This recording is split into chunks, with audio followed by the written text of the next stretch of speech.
welcome back to Cracking On with the Sun, and we are back together again. We've recoupled, and Flick is back in the building. I'm so excited to have you back. I mean, I'm back in body, if not spirit. Sponsored by Lemsip, Night Nurse, everything else. Get that SponCon in. I mean, you look incredible. I feel as if we've had a bit of a Freaky Friday moment, and we've actually sort of switched roles, because I'm in a bit of knitwear. Oh! And you've gone for the kind of see-through... Yeah, I'm trying to make up. I was going to say a naughty word there. I'm not going to say it, but, you know. I look like I'm in the Hideaway. Is that what you're trying to say? A little bit of lingerie kind of vibe. Well, you know. I love it. It's hump day. Literally. Amanda Devlin, I've got so many things to say. I was just at home on my sick bed with opinions and just nowhere to share them, because husband famously does not care about any of this stuff. And if I'd have said to him, but Georgia Steele, but movie night, he'd go, so are you ready? Divorce him. A side note. For that. People have genuinely got divorced because of Love Island, apart from Love Islanders. Yeah, I think so. Irreconcilable differences. It probably sparks arguments, you know, about who's watching it on the big TV and stuff. Oh, I bet it makes people talk about how many people they've had sex with. Oh, you know, a la Callum the other day. Do you know what? I was talking to someone the other day about Callum and his 16 ladies. Yeah. And they were like, I just can't see this happening, because Callum genuinely just doesn't go out.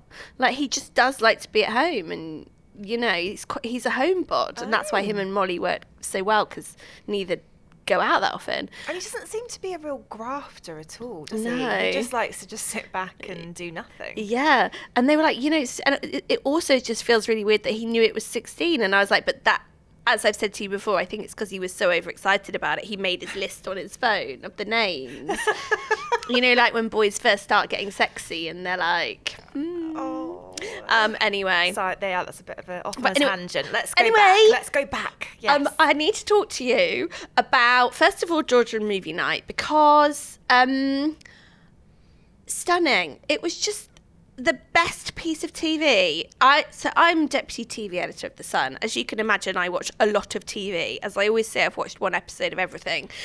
And it was cinematic. It was BAFTA worthy. The way that was put together, how fans wanted that moment. They wanted everything to come to roost that had happened with Georgia. The Hideaway moment with Callum, then going back to Toby. They wanted to see that all tied in a bow, and that's what they got. Now, I know that there's been also a discussion about whether it's fair that it's all being put on Georgia, and I know that you talked about this yesterday, which is definitely valid. So I'm just looking at this from purely professional TV critique angle. It was just absolutely bloody epic TV. It's been incredible. It's been a really, really good few days. And the number of people. I've just got Amanda. When I say I've got so many things to say, am I going to get a word in today or not? No. I'm just gonna just give me one more minute. So many people have said to me, "Oh my God, Love Island." The other night, and I was like, I know. People who I didn't even know were watching it. So well done, producers. You've done really well. My next point, as I say, I just need to get all this off my chest. Go for it. I have done a total 180 on Molly and Callum. So I was like, they're obviously faking this, you know, oh God, it's the storyline. All I want is Molly and Callum to get back together. That moment when he pulled her for a chat and they were just catching up, I have not seen Molly that animated and happy.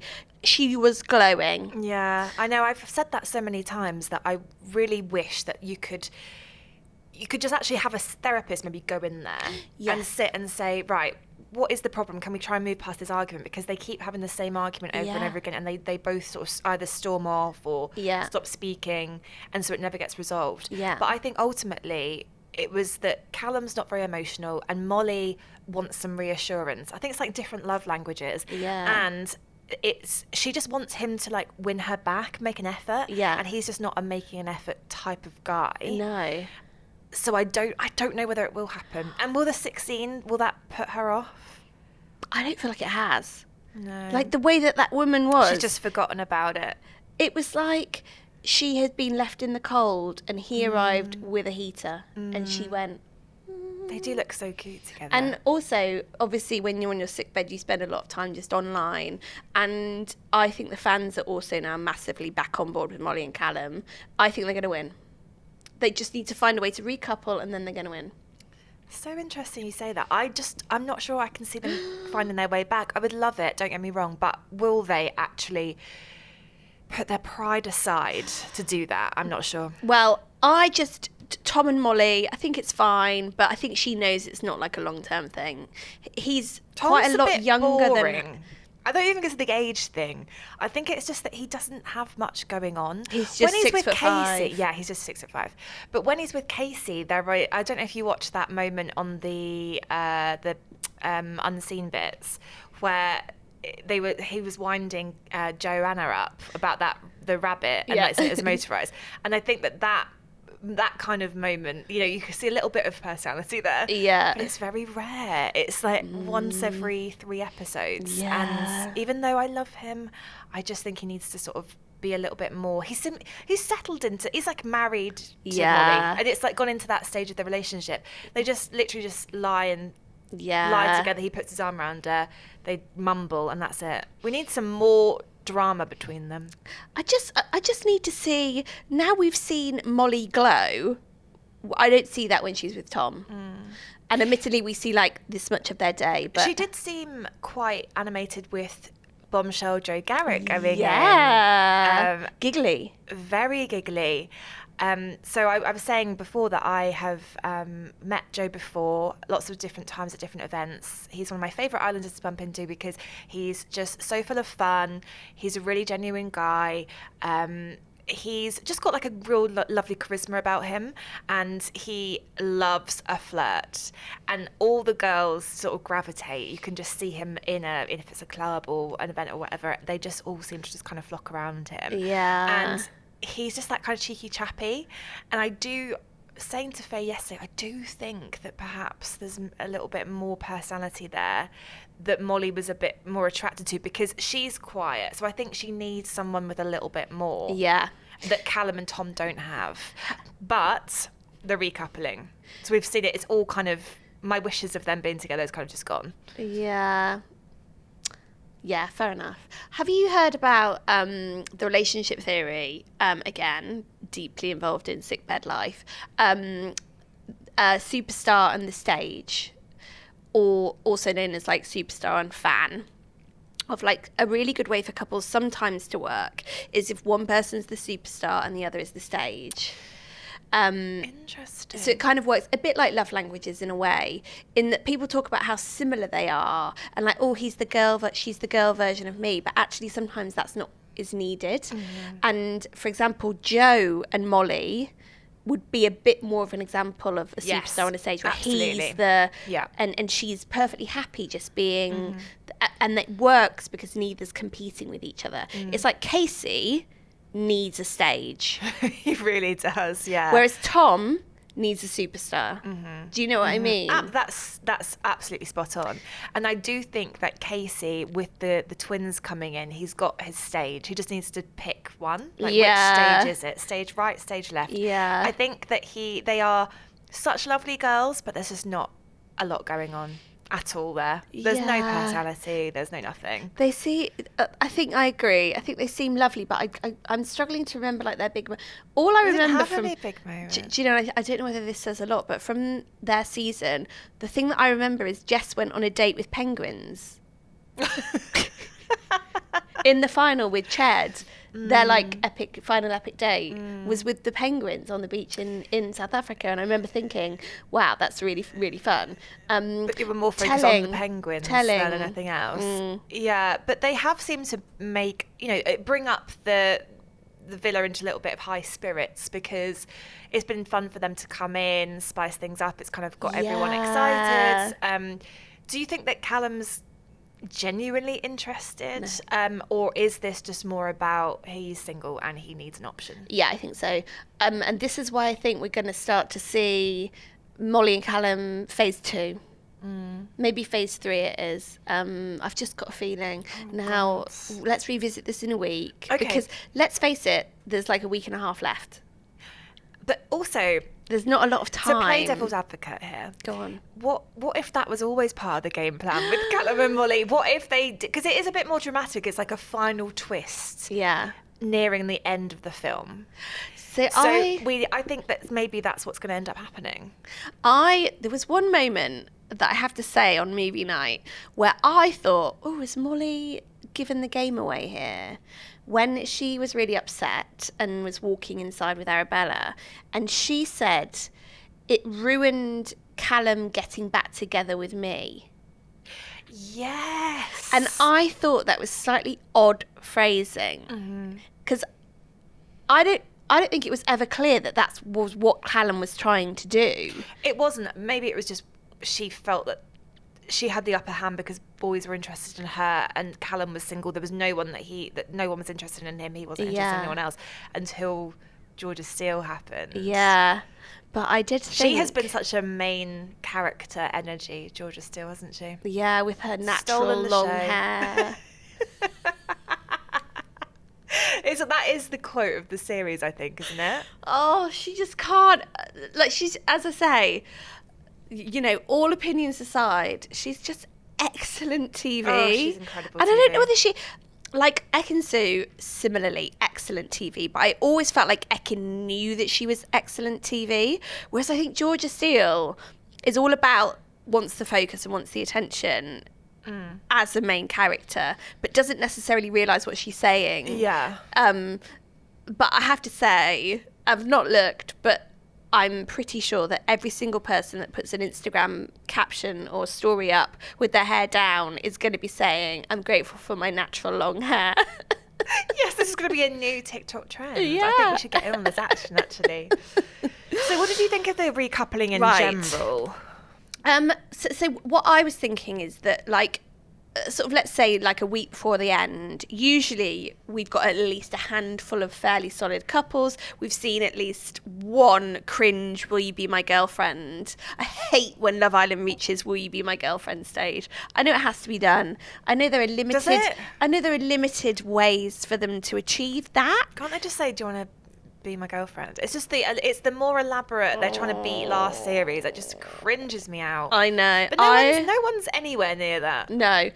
Now I know that it's shorter this time, obviously, the run time, so we need to remember that. But I don't think there's anyone that really looks like they're going to be together till the end, apart from potentially I think Toby and Georgia will stick together now.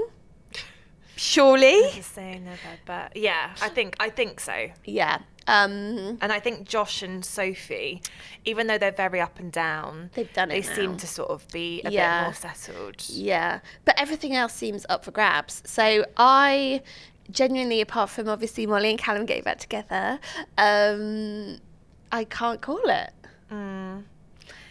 There's no standouts at all. No. And that's the only thing I would say about it. I've been so happy about the series.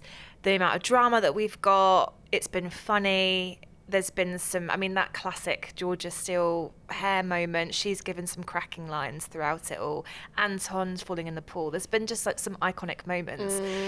But in terms of the actual love, there hasn't been much of it. No Love Island. Maybe it could all turn around in the week and a half that we've got left. Yeah. But I do think the ultimate storyline, if we were to say that this is more of a produced show and that if they could control it a little bit more, the ultimate would be Callum and Molly getting together, because that's the only ones that you're going to see a real true journey and the love at the end. Everyone else, it's not enough time for them to actually fall for each other, is it really? No. The only ones that I think have potential, and I have got some tea for you on this one, Great. is Anton and Georgia H. Okay. So I don't know whether you believe in this connection. Now, some might say it's convenient that Georgia has sort of now thought, actually, Anton's perfect. I should just give this a go, which genuinely might also be the case. But tonight they close off. Really? You're not convinced? I was excited by that. Oh, were you? Yeah. No, I just think Anton's going to get his little heart broken, and I love him so much, and I don't want to see that happen. With Georgia Harrison, you know that when they had that first kind of kiss that was outside of a challenge, they were lying on the daybed, and I think he was it was like classic Antoine, just kind of mucking around, and he went to kiss her elbow or something, and she was like, oh, don't, it's been going so well, don't, like getting that kind of ick feeling. Yeah. And then they kissed, and then she was like, you know, it was a good kiss, solid kiss. Everything has been to try and convince herself, and I am of the opinion that you really do, you can see it with people, you would love it to work, you would absolutely love it, you see that they are the person that you should be with, and she does recognize that, but there's still something holding her back, and it feels really fake, and I'm really sad about it for her and for him mainly, but for her too, because I think don't you think that when she was the one that was going in there sort of like really quite vulnerable, so she was opening herself up to meeting someone, and she's quickly realised that actually her person isn't in there, and so she's just now playing it safe, and I don't think that she's a safe kind of player. Yeah, I hear ya. And I think all of her manifesting, she deserves to get someone that she does truly want. That is my Georgia Harrison moment of the day. Yeah. I don't disagree. Do you know what I think is that, so my sister rang me the other day, she was one of the people that is like, I never usually watch Love Island, but oh my gosh, movie night, she said, you speak to them all the time, do you actually believe these connections that are forming, or are they all just really good actors? And I said, no. The biggest thing that I believe is none of them are good enough actors to pull off the level of connections, faked or otherwise, that are going on in there. I loved Mitch's theory that when he spoke to us on the podcast earlier this week, that he thinks, because I said, right, okay, come on, how produced is this? Like, just tell us, you're out now, you know, just, and I think he would be really honest. Yeah. He just said that, he said, no, it's far from that. And I think the reason it's been so dramatic isn't because anyone's faking it. It's because they've all got a big following. They've all made money. They've all had success outside of the show. So they've gone into it believing that this is maybe a chance to actually find love. So they're sort of being quite ruthless with it. You know, he's already spoken about Mitch, that how he felt like he couldn't trust any of the boys. There was no bro code. But he also thinks it's because everyone was sort of so desperate to actually meet someone that they didn't really care about making friends along the way. They just sort of chucked each other under the bus. Yeah. But it's not about being fake. It's about actually really quite desperate to come out of this show with someone. I like that. I kind of do as well, yeah. Yeah, it's like the reverse way of how it should be, but I don't know, I guess time will tell. I think that what it's worth thinking about is that there's different levels of love here. Like, Georgia might like Anton, and there's nothing wrong with liking someone enough to go out with them for a couple of months. You know, a season, not a reason, or whatever the saying is. That's not a saying. But that's kind of wasting. He's not looking for a season. No. But is there anyone else in there that could give it? Surely a season is better than nothing. Yeah. Speaking but if you're of closing off, I'm just not happy about it. What if his dream girl comes in? Yeah, true. But speaking of which, obviously, someone who didn't find anyone at all, Kaz. Yeah. And that's why we're in black today. Yeah, I feel sad for her. And do you know, one of the things I want to talk to you about is I've seen a couple of the Islanders saying, all the other Islanders that weren't cast for All Stars, saying they genuinely just didn't send anyone in for Kaz. None of the boys that went in as bombshells, she was their type, and they were like, "Where was my phone call? I'm obsessed with Kaz," and. My question for you is, how much of a responsibility do you think is on the producers to make sure that people are going in that fancy each other versus people going in that cause drama? Because I know we've talked before about there being a leaning this time towards Islanders that have storylines, as opposed to potentially someone that could have just made Kaz happy. You know, like, for example, someone who, you know, Deji, For example, he was a great guy. He was really funny. Fans liked him on the outside. But obviously, as a Casa Amor guy, he was only in there for a couple of days. So maybe doesn't have the following and storylines. What do you think?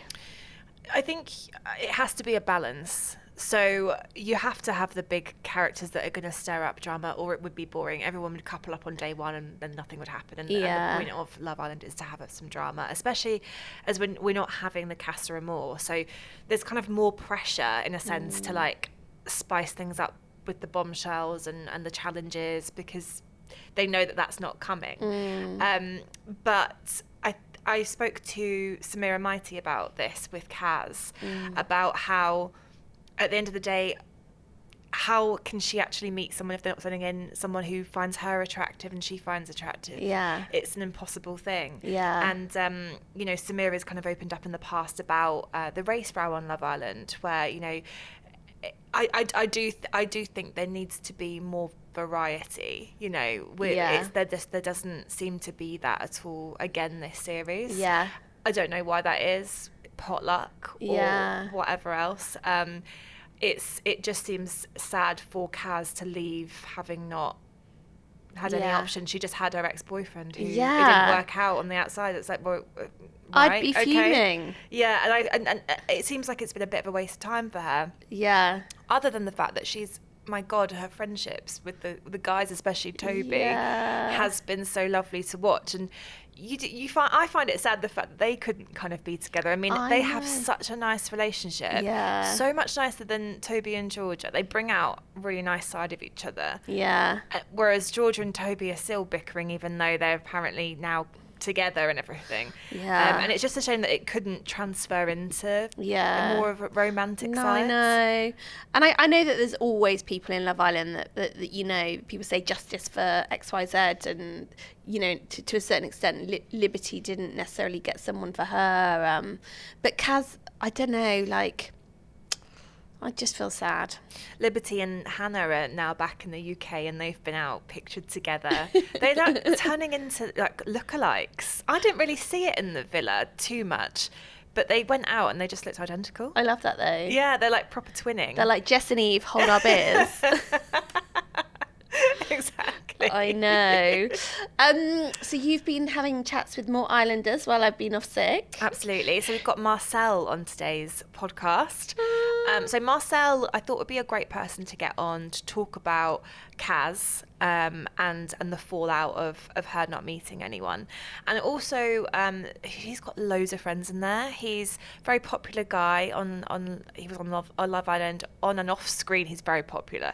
So he's going to give me a bit more of an insight into, you know, is Georgia Steele, is this a bit of an act, you know, or is this her, you know, is she like this on the outside? Is she talking about how great her hair is and having rows all the time, or is this just her in the villa? So yeah, should we hear what he's got to say? Yes, please. So we're in black today because we are mourning Kaz leaving the villa. We are I'm indeed. Absolutely gutted about it. You're very close friends with Kaz. Yeah, so like me and Kaz met, it's probably 2 years now, and we done a show called The Challenge together. And she was basically like my little sister on the show, and like, you know, she's such a lovely girl. Me and my wife Rebecca were basically, we were rooting for. We were hoping that they were gonna send in someone that was gonna do be that person for her, but for some reason they just never sent no one in. I don't feel like there was an all-star made for it. So basically, like what I think has been the real issue. I think the producers have got they've got this massive bucket of ex-contestants that they could put in, and I feel like where they wanted to put Kaz in because she's got a great personality, they haven't. I would have thought they would have had like 3 or 4 people that were Kaz's type lined up, ready to drop in when the time was right. But I think they have opted for everyone else's type. Well, to be honest, I don't think they put in anyone that is Georgia Harrison's they have put in people that are Georgia Harrison's type, but I don't think they put anyone in that's specifically gonna go for Georgia. I feel like it's the same with Kaz. It's more exes. It's exes. It's past relationships rather than anyone in the future. Exactly. And I think that's the issue they're gonna have. Do you think there's anything in this we've spoken about it in previous series about this kind of race row with Love Island sometimes, where, you know, there's not that diversity in there, and there's the attraction, different people's attractions are different, you know, and it's as if we don't cater for that in the Love Island villa sometimes. How do you feel about that? Do you know what? I feel like, obviously, like if you remember my season of Love Island, I was like the first fully black male to be on the show, and I think my experience on that show was a bit like, wow, like there's no one in it for me, and then like I kind of managed to navigate myself through it. But I think as the seasons have gone on, they have started making them a lot more diverse and all that kind of stuff. But I think with the All-Star season, for some reason, they obviously put Kaz in, and I think they put Kaz in, Tyler's mixed race, Toby's mixed race. Toby, yeah. And it's bad that we can't even think. Yeah, Lewis is mixed race, but obviously, like, Lewis and Toby's types aren't necessarily going to be Kaz, and I think Kaz's type might obviously not be Lewis and Toby. So I think there hasn't been. I don't think there's actually been a fully black male that's been put into the villa, like, so, because like there's Ovi, there's obviously I'm married, there's Ovi, there's Tyler, you can't go in and just have a little summer or a January, February kind of fling, can you? I'm not about that life. I'm not about that life. But I think there were people that I'm seeing, but they've not been introduced into the villa, and I think that's possibly been the issue. It's not been as diverse a cast as the most recent seasons of the normal show, if you know what I'm saying. Yeah, but in Love Island's defence, if there's only so many people, like you said, that they can choose from with All Stars, and some of them, if they're coupled up and happy with someone, exactly. You don't want to destroy that, do you? Exactly, by putting them in the villa. Dangling the carrot, you know. I don't like. I think that might necessarily be like the actual situation for why there hasn't been as much diversity with it, because everyone's off doing so much, and to be totally honest, if you was to look at the wide range of all the characters, there would probably be a larger group of white characters for the show, innit? So do you know what I mean? Like they obviously try to implement it, but it's just in Kaz's sense, it's not really worked out because they haven't put in anyone for her. I feel like this season it's been different. It's been very different because obviously everyone's been in there before. They know the routines. They know everything. Like sometimes I'm watching it thinking to myself, like, are they just doing that because like they know it's going to create a storyline? Like, because it's like what people are saying, like people are closing situations up, and then and then they will go to people saying, oh, this person said it's still open, and I'm like, are you doing that just to generate a little bit of a storyline about you? But I feel like it is. Can you name any names? Is there anyone that you think perhaps is kind of playing a game? So if there's anyone that's been playing the Love Island game of attention, it's Georgia. Georgia still has literally been in every boy's mind. She's literally been, oh my God, it's a new boy in, smiles straight onto it. Oh, yeah. We've got past, we've got history. And I'm like, there is so much history. How much history is there? Do you know what I'm saying? Like, it's like, wow. They're going to be doing it. They're going to be talking about Georgia still in secondary school soon, like talking about her history. It's ridiculous. But I feel like she's played it, and I feel, do you know what? Like, there was part of me that was that it was the skeptics part of me that I was thinking to myself, all right, so Georgia and Toby, they've got history. They've gone into it. They maybe had a word and was like, oh, like, you know, let's get together at the start, then go our separate ways. I'll crack on, you crack on, and then we'll come back together and we'll be the love story of the season. I was thinking, that's part of me going, nah, Marsh, you're overthinking it. You're definitely overthinking. No, so like in my head, I always had that Toby and Georgia were gonna come back around. I think other than that one. So you weren't shocked actually when he did that? No, because like, if you remember Toby from his original season, he done exactly the same thing. Like he was paired up with one girl. Chloe came in, chose Chloe. He was with Chloe for ages. Then he decided, oh no, I don't want to be in this anymore. Went and played the field, got back with Chloe, and got to the final. So it's it's in his DNA to it's in his game plan to do that. Do you know what I mean? Oh, Marcel, isn't he the best? I was really always love just a him. bit sad it went so wrong with him and Gabby. Do you remember it was Don't all bring quite... up Gabby. Oh, I know, it was all quite messy But though, wasn't it? no, it's not sad because he is now married and has a gorgeous son. True. And he's living a great life. So it was all meant to be. Worked Yes, out. we love that. We love that. Okay, do you want to hear what's happening tonight? Please. So, someone that's going to be very, very happy despite the closing off situation is Anton, because Craig David's there tonight. Yeah! So famously, he cried when Craig David came in and performed during his series. Yeah. It's an iconic moment that has, forever more sort of gone viral, and everyone uses it as just if they're happy about anything in the slightest, whether it's, their favourite sandwich happens to be in the canteen at work or whatever, they use that clip as this moment of how happy they are. Yeah. It's so cute. I just cannot wait for the reunion to see know. it. And excitingly, Craig's bringing someone with him. Yes. I don't know if we could talk about this yet. But anyway, it's very exciting and everyone's going to be very excited. So we'll bank that one just in case we're... I've known about this for a little while, and it's been so hard to keep it secret because I think it is going to go down so well. Don't you think so. Within the villa and on the outside? I think so. It's going to be very nostalgic. So I just want to leave you today with another piece of drama from tonight's show. Mm-hmm. And I'm not saying karma, but I'm saying karma. Ooh. Now, I've not forgiven Chris Taylor for the way he was with Arabella. Mm-hmm. It just felt completely unnecessary. Not that he changed his mind. People are allowed to change their mind.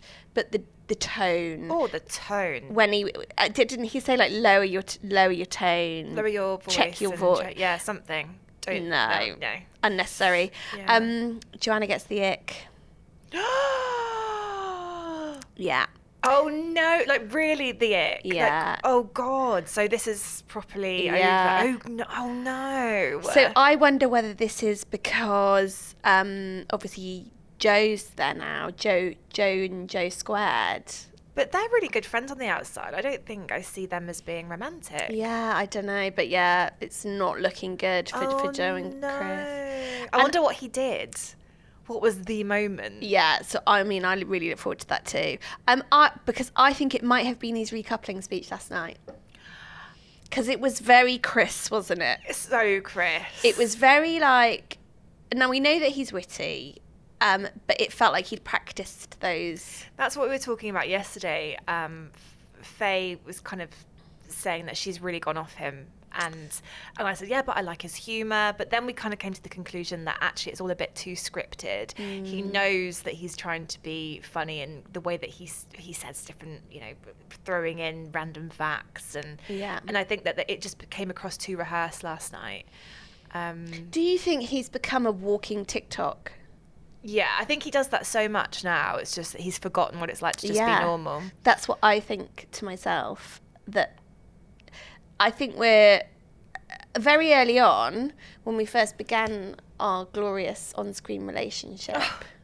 Are we ready to be exclusive, by the way? Because I feel like I've been through quite a lot the past few days. And I just want to make sure. I feel like you just needed to go through these other people to realise what you had. And now I do. And I just, no offence to anyone else, but I just want to be with you. That would be my speech at the fire pit. I've only ever had eyes for you. They did dart around a little bit, but we're back I now. had to go to Bali.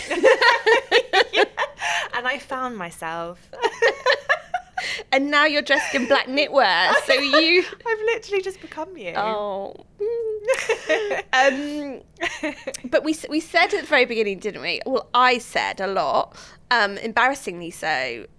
Why is Chris single? He's perfect. He's so funny and tall and sexy. Realised. And I think we're now rapidly realising potentially why. Now, not saying that there's not someone out there for him, but all of these girls in the villa that, first of all, love how funny he is, and then, think he's great. A day, 2 days in, they're done. And I'd like to see a thesis/TED talk about this. You know how comedians have sometimes got like quite difficult personal lives, whether they're, you know, they've got depression or they've just struggled when they're not on stage. Yeah. Chris strikes me as someone like that. I know that he's not a stand-up comedian, but he has that sort of, he lives off of getting the laughs and being the class clown. Yeah. And for him to I think once he's been on that stage and got all of that, it comes off and he's a bit of a different person. I think you can see him being really grumpy and difficult to live with, and he's just got that darker side, perhaps. And you have seen that a couple of times where, I mean, he just was so vile to Arabella, and I think he'll really regret that when he comes out. Yeah. Because I think she's coming across so lovely. I really like her, and I'm excited for her and Joe. Yeah. They've got a nice little flirty... So we talked about... when it's justice for people, and my new campaign is justice for Bella Chi, because I agree. Now, whether it was right for her to go in there when her heart was clearly still very much not just broken but still smashed on the floor from Ruben Diaz, and she hadn't quite finished gathering up the pieces and then got the phone call from Love Island, and but this is like the new revenge bod. It's like, what, she's already got the revenge bod, so what else can she do? Let's go on a show about love. Yeah. And make him jealous. Yeah. Do you think he cares? Brutal, Flick, brutal. No, I mean, I'm just thinking more about like a 20-year-old multi-millionaire Premier League footballer. She does like the young guys, doesn't she? She does. Go girl. Yeah. Bella Chi needs a nice older man, I think. That's not Joe then. No. We've got some good guests actually coming up. Ooh. Who are going to be not just Islanders, but sort of experts in this field to try and, like, you know, look at the Islanders of who's left, who's most likely to win, who's being genuine. This is like kind of the buzzword of the series has been like disingenuous, isn't it? So let's see who is disingenuous. Oh, I love that. Yeah. That's perfect for the thesis/TED talk. Yeah, I know. We've just brought in this therapy. We're going to sit them down on the sofa. For cracking on ink. Yes. Oh, yeah, for sure. Yeah, how's the business been going? It's been going. The business has I've been booming. I had to do it myself. I needed you as my business partner. Non-stop but bookings. No, I know, for sure. Brown. And do you think that this is now going to be every year we're going to get the All-Stars? How many All-Stars are there? Is this now completely replaced the Winter Series version? So what Mike Spencer said at the beginning of the series was their intention was that this would replace Winter as a format. But I agree, they have cracked through a lot more people than I thought they would. How many bombshells are we likely to have now, or have we reached the end? I think we're going to have maximum 5. Because Joe Garrett, when he came in, he went over to chat to the boys, and he sat down and he was like, God, there's a lot of you. And it was seeing the lineup of everyone at the fire pit last night. I thought we've actually got a lot to rattle through now before the final. Yeah. So if we're still getting people in, we need to be booting them out really quickly. Yeah. And just Kaz going out last night wasn't really enough. It needs to be a bit quicker, I think. Yeah. I think we're going to get some of those like couples leaving together and all that kind of thing. Yeah. Yeah. It's all kicking off. But is. I mean, more importantly, I look forward to tomorrow when we'll be able to fill each other in. Mm-hmm. Bad Craig David pun there. I am so bad you didn't even get it. I am so excited to see him. Which is your favourite Craig David song? All the Days. The one with all the days. The one with all the days. 7 days. 7 days. Yeah. How many days? I like rewind. Yeah. It's probably old school. I know. He'll be doing the new one. Plugging the new one that no one knows the words He's to. going to be doing the new one for sure. Speaking of plugs, come back tomorrow. Please, and every weekday. Yes, we'll be with you 5 o'clock tomorrow for more goss from the villa.